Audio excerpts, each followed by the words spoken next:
sebagian besar yang meminjam pinjaman itu berumur antara 15 sampai dengan 34 tahun.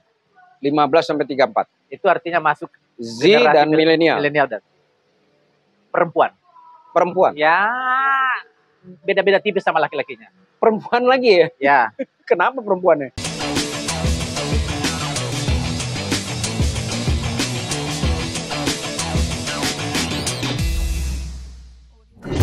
Oke guys, kita ketemu lagi dengan Daeng Rahman Mangunsara, orang Makassar.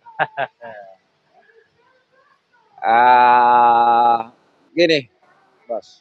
Sekarang gue tuh agak kaget ya, ketika berapa bulan lalu itu seorang mahasiswa UI membunuh adik kelasnya karena terjerat pinjol.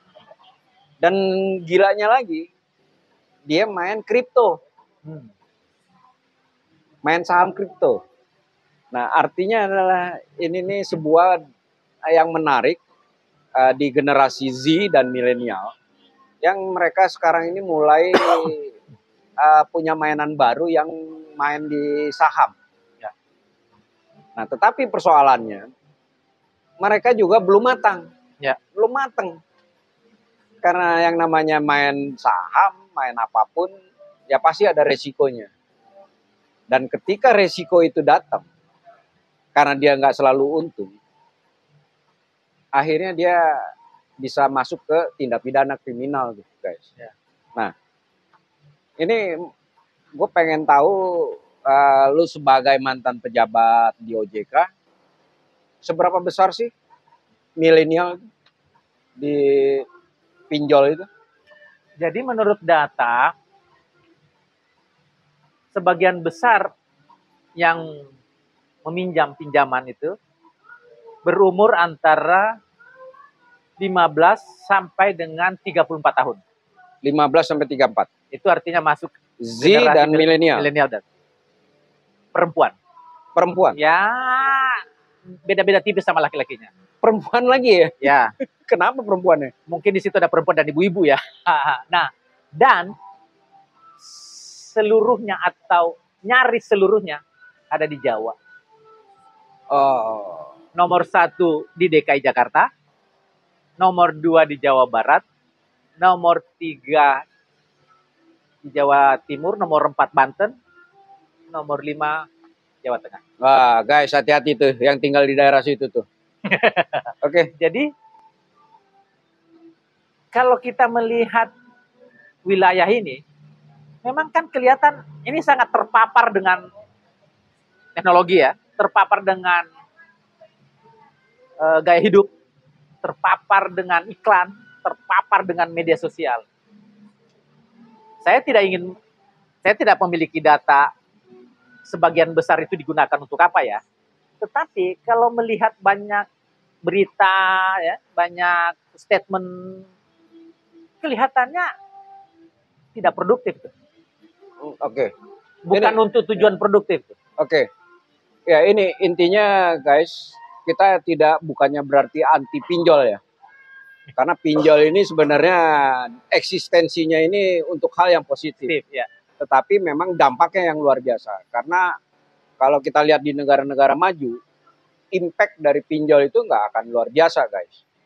Nah, ini yang paling menonjol ini di Indonesia. Nah, celakanya lagi sekarang ini. Ini kan kalau lu lihat promosinya dan iklannya, mereka luar biasa ini. Ya. Di media sosial, bahkan di tempat-tempat umum, terutama misalnya kayak di KRL, itu clear sekali menawarkannya ya pasti ke generasi X dan generasi milenial Z. Ya, Z. Nah, menurut lu gimana nih? Ya kan harus diakui juga sebenarnya proporsi profesional itu kan ada di situ ya. Jadi mereka sekarang berada di medium tengah dari struktur tenaga kerja. Jadi pasti dia terpapar lebih banyak mengenai itu. Nah, cuman bagaimana budaya hemat, budaya menabung, budaya investasi itu terlihat kurang ya Ya. di nama mereka. Saya ingat pernyataan Menteri Keuangan yang menyebutkan kelihatannya generasi anak muda ini tidak akan pernah bisa beli rumah ya, karena terlalu sering ke coffee shop. Ya, kan? bahkan gini. Itu shock juga Menteri Keuangan ada mengatakan begitu. Saya shock maksud saya. Ya, banyak fresh graduate. Mereka ini kalau kita lihat gaya hidupnya luar biasa. Sedikit-sedikit dia pesen kopi. Ya. Dan itu setiap hari mereka minum itu pesen itu melalui aplikasi. Bisa 1 sampai 2 gelas itu. Belum panganannya, makanan kecil-kecilnya. Yang artinya kalau dulu kan tidak ada tuh budaya seperti itu. Kalau sekarang kan sangat besar kan. Nah, sementara sekarang itu pinjol itu pertumbuhannya juga luar biasa. Paling enggak yang tercatat itu yang gue catat itu ada pinjaman itu totalnya 236 triliun. 236 triliun. Dan outstandingnya itu 24 triliun. 24 something triliun lah itu. Artinya adalah apa? Pertumbuhannya luar biasa, promosinya luar biasa, dan pasti sasarannya itu adalah generasi milenial dan generasi Z. Ini berarti kan ada persoalan juga harusnya di literasinya ya. Ya. Jadi data terakhir OJK pada bulan Juli 2022, total outstanding pinjaman online itu 55 triliun. Oke. 26 sekian triliun itu generasi milenial itu dan Z. Yang ambil. Kalau mau dikelompokkan tadi Jawa, 47 sekian triliun dari 55 itu ada di Jawa. Ya. Dan gilanya lagi jumlah perusahaan pinjol itu ada 116 ya, yang legal ya. Yang legal. Artinya ini sudah mengalahkan perbankan. Ini kan ke depan, apalagi dengan era cashless ya. Orang sangat mau dapat duit gampang sekali lewat ini. Lewat HP pinter. Nah, karena semua sudah tergantung dengan handphone, smartphone. Ini prediksi lu kayak apa ini? Nah, untuk di generasi milenial dan Z. Saya kira teknologi digital ini kan tidak bisa dibendung ya. Satu, teknologinya. Yang kedua, lembaga keuangan, industri keuangan pasti akan beradaptasi dengan teknologi. Itu hakul yakin. Saya lupa datanya, tetapi jumlah kantor cabang bank itu menurun. Jangankan milenial atau Z, kita aja kayaknya nih sudah jarang ke kantor cabang. Kita bertransaksi di handphone, aplikasi kan? Aplikasi. Nah, jadi nyaris tidak ada yang bisa membendung perpaduan antara teknologi digital dan keuangan. Kita nggak pernah tahu lagi nih 1 tahun 2 tahun datang inovasi apa nih yang ada. Tiba-tiba, oh ini muncul, itu muncul dan sebagainya karena saking canggihnya. Jadi 5-10 tahun mungkin kita tidak membutuhkan lagi uang kertas. Jangan-jangan di kantong kita sekarang pun uang kertas sudah sedikit, ATM nggak ada karena tiba-tiba kita ke ATM tidak perlu juga pakai kartu kan, kita sudah lewat aplikasi. Ini gue jadi ini juga nih ngeganggu lu nih. Ngeganggu lu tadi yang si Ijul bilang tadi. Apa tuh? Apa tuh? Lu sebagai mantan pejabat OJK di strategi komunikasi lagi. Ini kan harusnya diimbangi dong dengan literasinya dong. Ya. Mendidik ke masyarakat, lebih aware. Artinya adalah gimana lebih dewasa dalam menyikapi perkembangan ini, terutama untuk generasi milenial dan Z. Jadi apa sih yang paling nggak ketika lu masih di sana beberapa bulan yang lalu, apa sih yang strategi baru yang dari OJK untuk menghandle ini? Jadi di keuangan digital itu ada 2 literasi sebenarnya yang bekerja.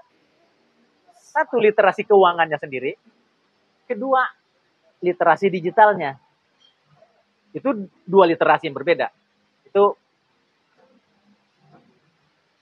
ada, saya lupa nama lembaga dunianya.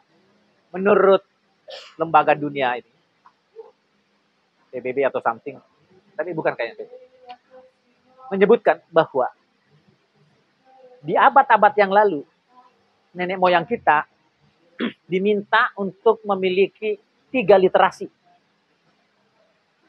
Literasi menulis, membaca, dan literasi menghitung.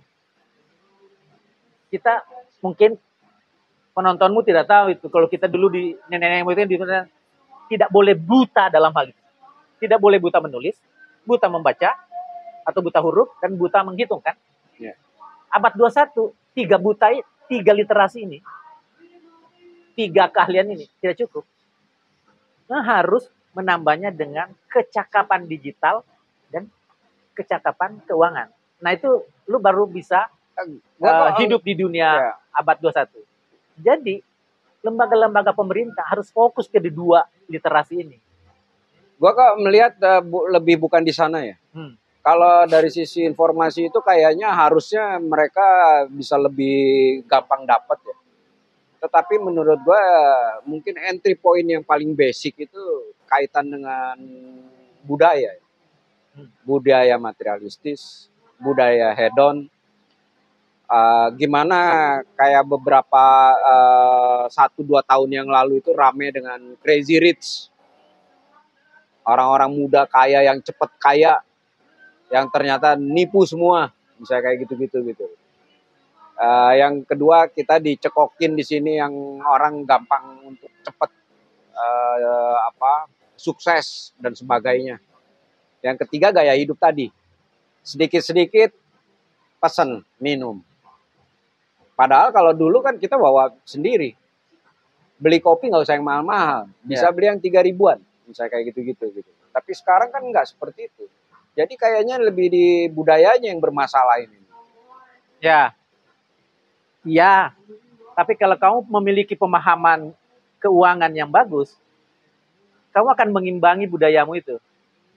Jadi sekalipun harus diakui bahwa agresivitas pemasaran pinjol, barang-barang konsumsi, maksud saya, kafe, itu menggempur sampai ke dapur paling dalam dari sebuah rumah tangga, tetapi literasi itu setidaknya menahan untuk itu. Tetapi saya tidak mengatakan itu tidak ada persoalan budaya ya. Budaya hedon atau budaya konsumerisme itu mencapai akselerasi yang paling tinggi ketika HP pintar berkembang, karena tadinya Anda menonton itu hanya di TV. Sebelum di TV, Anda hanya melihat iklan di cetak. Sebelum dicetak, Anda hanya mendengarkan iklan di radio. Imagine, tiba-tiba iklan itu langsung di tanganmu.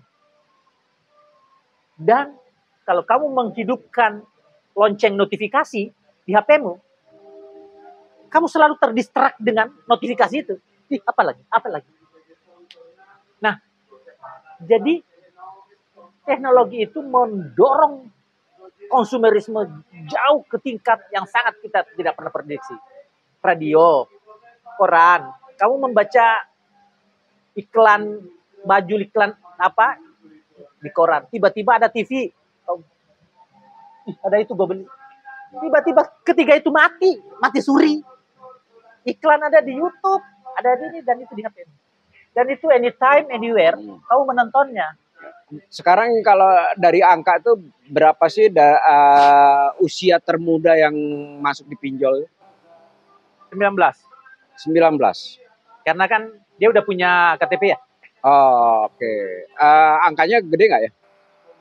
Ya itu tadi 19 sampai 34 tahun. Oh, sampai Range-nya di situ tuh. Hampir 26 triliun di 55 triliun itu. Ya. Jadi setengahnya kan? Ya. Jadi ke depan ini tantangan kita memang luar biasa ya dari sisi soal pinjol ya.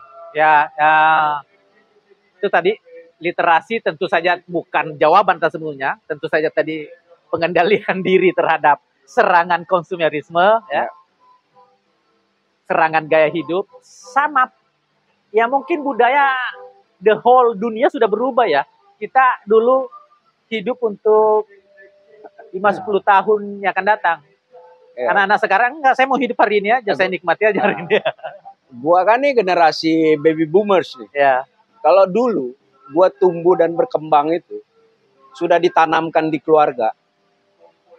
Jangan suka pinjem. Ya. Kalau punya duit beli cash. Ya. Tetapi zaman berubah. Bahwa hidup tidak mungkin lepas dari pinjaman. Bahkan di negara maju itu lu nggak akan eksis kalau lu nggak punya kredit. Ya. Ketika era 2 dekade yang lalu lah ya. Nah sekarang kayaknya semua orang seperti itu. Bahkan bukan lagi sekarang diarahkan nabung dong. Bahkan presiden belanja kamu. Belanja katanya. Gila ini nih. Gue nggak ngerti ini. Ya guys. Jadi intinya itu guys. Jangan sampai terlilit utang. Jangan sampai terlilit utang. Ukur kemampuan lu. Ya. Kalau lu nggak ingin punya masalah yang besar. Bahkan jangan-jangan lu malah nanti jadi masuk ke tindak pidana lagi, kriminal lagi. Oke guys, komentar dong.